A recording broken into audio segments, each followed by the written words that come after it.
清华大学正正的校长刘景朗伫2020年过身，在生的时阵呢，伊替台湾培养真侪科技人才，对学术研究有正大的贡献。为着要纪念伊，学校接受联电的赞助，甲本地资电馆重新整修，而且号名做刘景朗馆，希望互学生有更较好的学习环境，也甲这刘景朗校长的研究精神传承落去。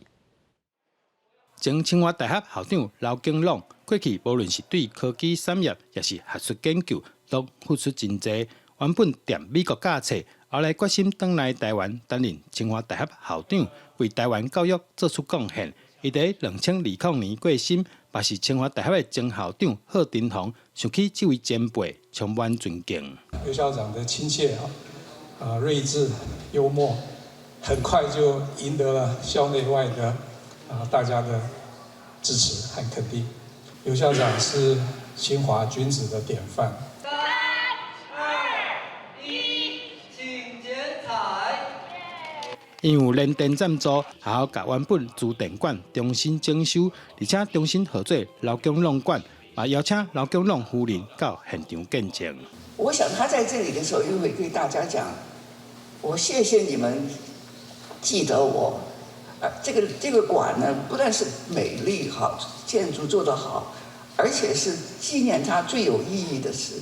我对他是非常非常尊敬所以我想都利用这个机会因为他是清华大学校长，是很杰出的教育家。我希望说，让这个后辈的像这个学子都可以知道，清华一个非常杰出、非常优秀的校长。建筑物的1楼，更有展出刘景朗所写的册，以及过去得到国内外各项大奖的记录，希望让后辈熟悉这位台湾教育界的重要人物。有教室，有研究所、研究室，那当然还有一个纪念的一个小馆。